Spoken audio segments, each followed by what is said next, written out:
My relationship with my mother-in-law, Ellie, was far from idyllic. We clashed on almost everything, and her disapproval of my chosen career as a writer was a constant source of tension.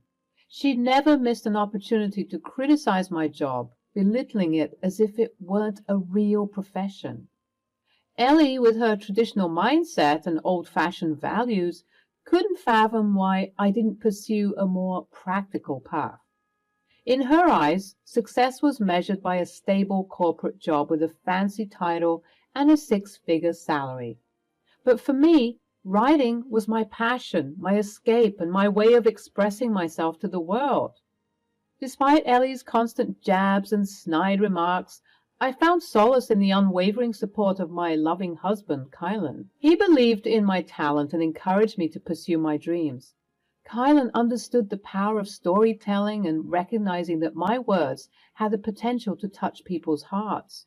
With his unwavering encouragement, I continued to write, honoring my craft and pouring my soul onto the pages.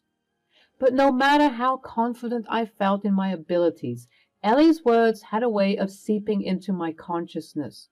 Her disapproval created self-doubt, planting seeds of insecurity within me. I questioned my talent, wondering if maybe I should have chosen a different path, one that would earn her approval. Yet deep down, I knew that my happiness and fulfillment should never be determined by someone else's narrow definition of success. I was a writer, and I had the power to create words, evoke emotions, and inspire change. That was real enough for me. Anyways, Kyle and I got married, and as the years went by, Ellie's criticism only intensified. She couldn't resist the opportunity to demean my profession. During family gatherings or casual conversations, her disdain for my work became a constant backdrop to our interactions, poisoning the air with negativity. So, Zara, how's your writing career going? Any new bestsellers yet? Well, I'm still working on it. It takes time to build a readership and establish myself as an author. I bet. But really, Zara, when are you going to get a real job? How much do you even make with your writing? Well, it's not a huge income, to be honest. Writing can be a tough industry, especially in the beginning. I figured as much. I mean, who can make a living out of scribbling words on a page? It's not like you work for some famous company or anything. It was Kylan's uncle's birthday. We were surrounded by friends and family, and I could tell that Ellie was trying to disparage and discredit me in front of all these people. I began to panic, noticing the smirks and giggles all around me, and I felt helpless. But through it all, Kylan remained my rock, standing by my side with unwavering support. He saw the fire in my eyes when I spoke about my stories and the joy that writing brought to my life. Kylan knew that my passion was genuine, and he celebrated every success, big or small, with me. So, noticing my discomfort, he said, "Mom, that's enough. Zara's career choice is her passion, and she's working hard to make her mark. It's not about the money or the fame. It's about her love for storytelling and the impact she can have on others." Thank you, Kylan. Writing may not bring in a fortune right now, but it brings me fulfillment and happiness, and that's worth more than any paycheck. Well, I suppose if you're content with being a struggling artist, then who am I to argue? At that moment, I realized that defending my passion and standing up for myself was essential. Ellie's negativity couldn't dampen my spirit or diminish the significance of my writing.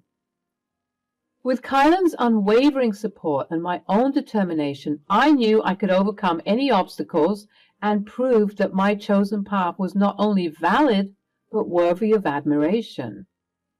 Despite the toxicity of our relationship, I held on to the hope that Ellie would one day see the value in what I did. I longed for her acceptance, for her to understand that my job was more than just a hobby. It was a part of who I was, an integral piece of my identity. That was until the day she tried to sabotage my career. I was at home as I normally was, working on my books, when Ellie texted me and told me that she was outside. I was, of course, surprised at her impromptu visit. We'd never really hang out, just the two of us, as I'm sure you can imagine, due to her disdain for my career and my stubbornness, as she liked to call it. Nonetheless, I obviously invited her inside, telling her that I had to get some work done, but she was more than welcome to stay. She obliged, despite clearly being irritated that I had to work, and we began to make small talk, which was decent enough. There I was, sitting at my computer, passionately pouring my heart into my writing. It was my escape, my outlet, and the one thing that brought me true joy.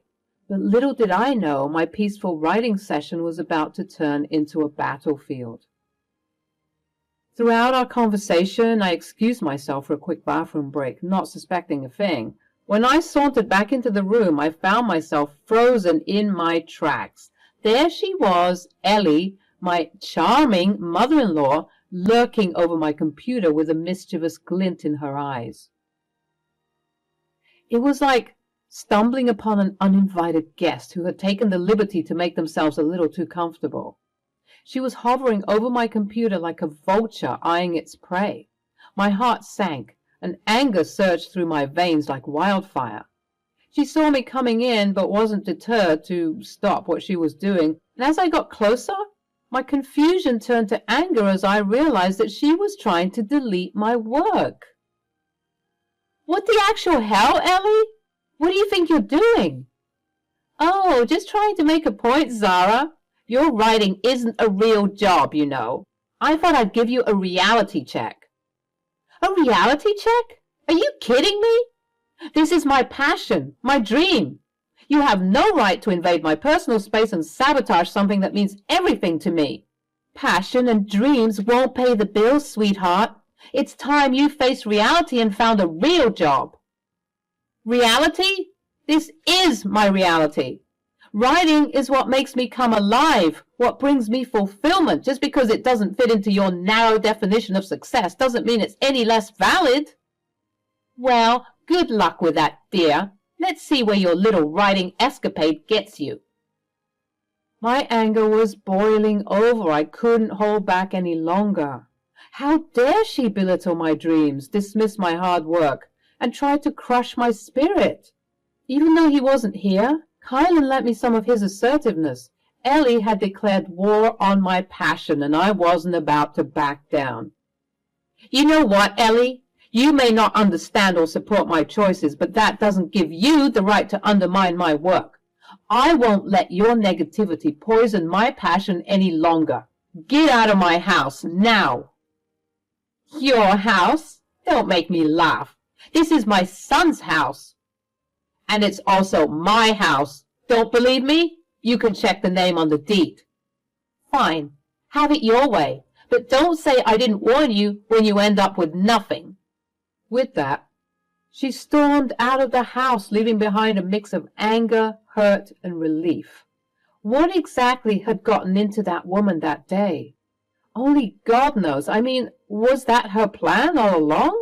To try and catch me unawares in my home so that she could make her attack? To this day, I don't really know what possessed her to do such a thing, but if I'm being honest, I'm low-key glad that she did, because the day that she did that was the very same day that I was inspired to take action that would have permanent effects. Perhaps that was the only way that she'd learned to leave me alone.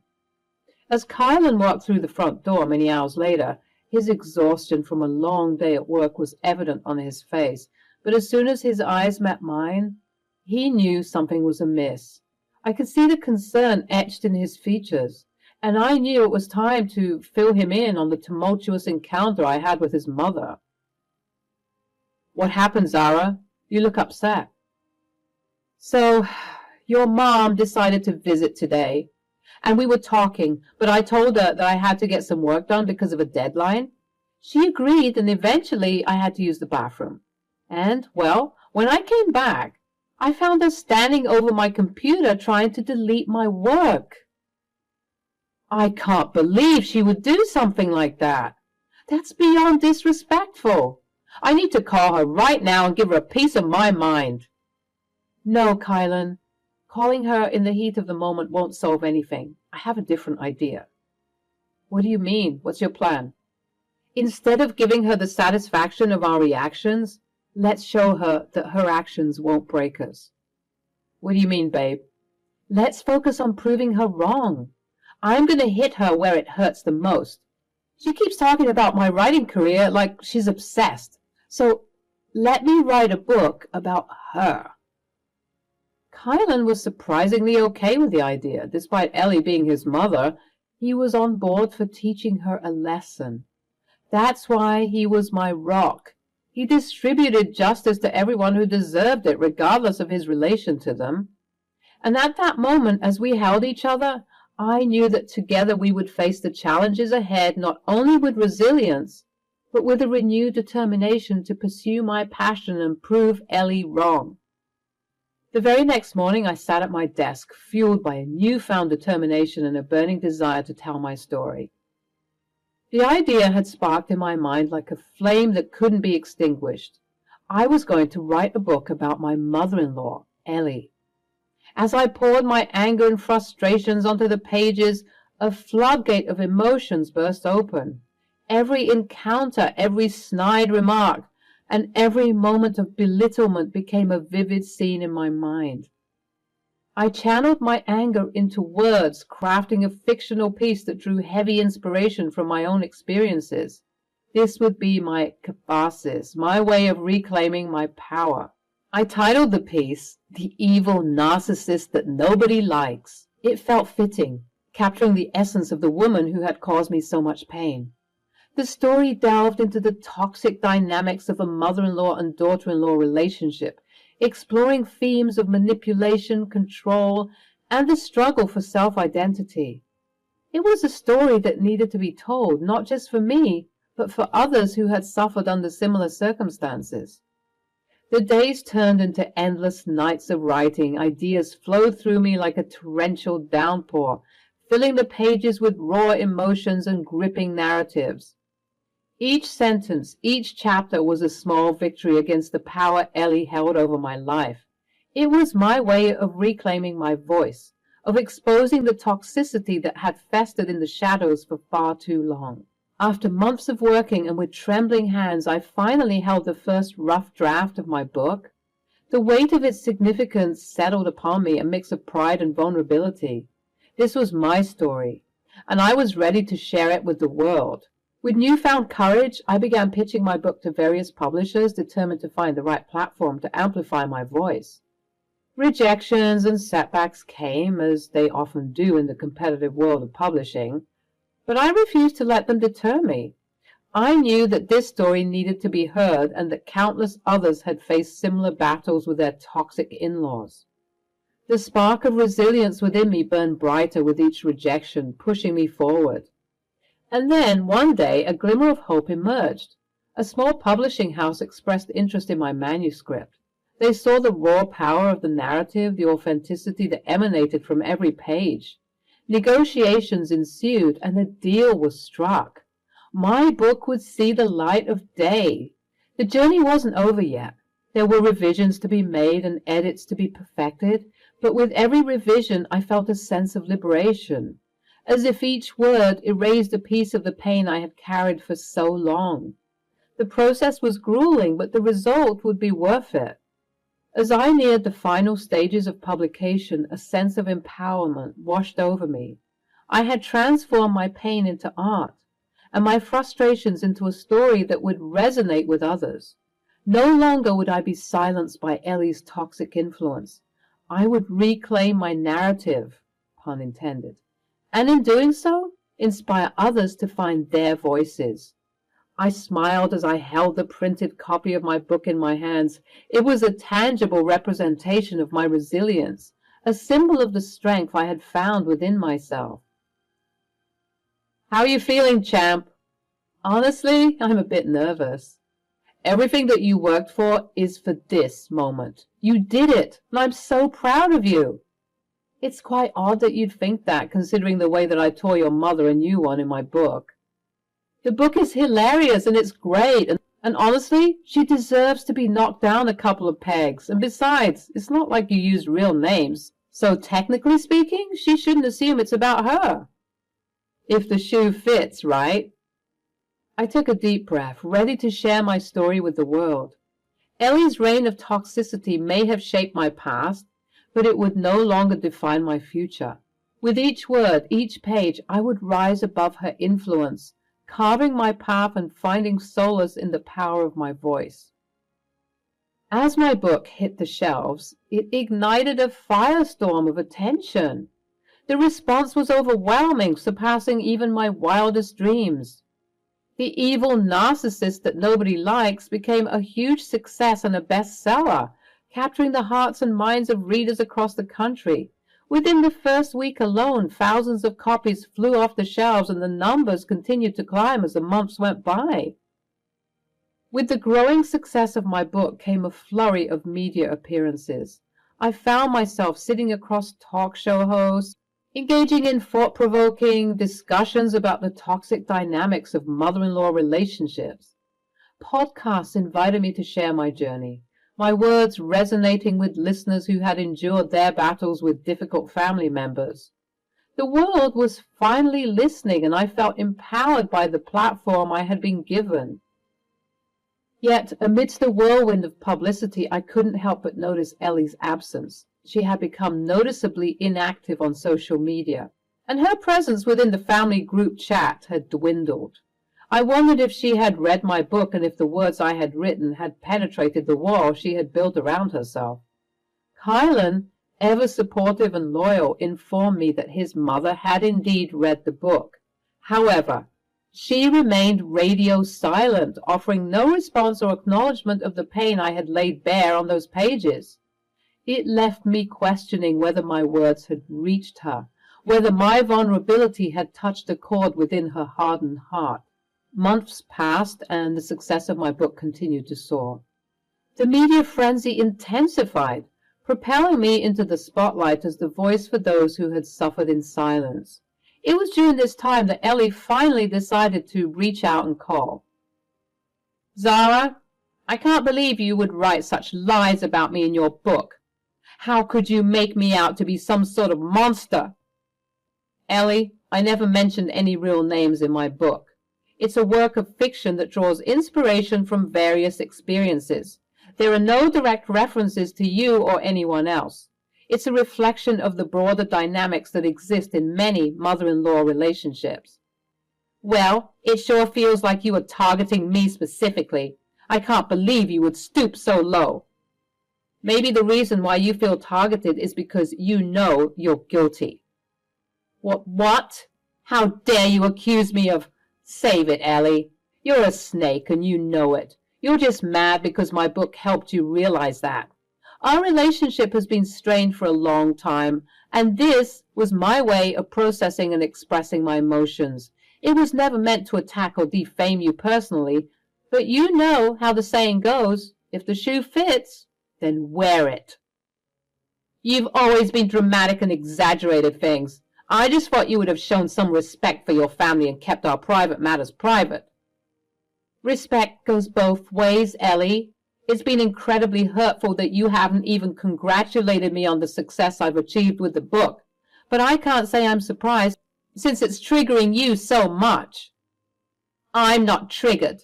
Instead of acknowledging the years of pain and frustration I endured, you're focused on feeling attacked. Well, even if what you said was true, you're rich and successful now. You needn't worry about that useless career anymore, and furthermore, you could spare some money for your dear old mother-in-law." "You're unbelievable. Your first reaction to my success is to ask for money?" "I didn't mean it like that, Zara. I just thought maybe you could help me out since you're doing so well." "Well, as I recall it, you were so hateful of this same career that has brought me so much success. Didn't you call it a waste of time? A hobby? Not a real job?" "Well, I didn't mean it like that, Zara, and you know that I like to joke around." "You're a pathetic excuse for a woman, and I'm glad that I wrote this book so that the people who can connect the dots will know just how awful you truly are." Ellie tried to reach out on multiple occasions after our phone call. She even tried to get Kylan to ease my temper, but we weren't having any more of her toxic behavior. I was no longer held captive by Ellie's toxic grip. My book not only resonated with readers, but also sparked a transformation within me. I had found my voice, reclaimed my power, and forged a path towards healing and growth. And so, as the chapters of my life unfolded, I realized that my book had become more than a tale of pain and adversity. It had become a catalyst for change, a testament to the power of resilience and the importance of speaking one's truth. Through my writing, I not only liberated myself, but also sparked a dialogue that resonated with countless others. I smiled, knowing that the journey was far from over. With each passing day, I would continue to grow, write, and inspire. The past would always be a part of me, but it would no longer define me. I had found my voice, and I was ready to embrace the future, guided by the light of my own truth. And so I continued to write, with my head held high, ready to face whatever challenges came my way. Because in the end, it wasn't about gaining Ellie's approval. It was about staying true to myself and living a life filled with purpose and passion.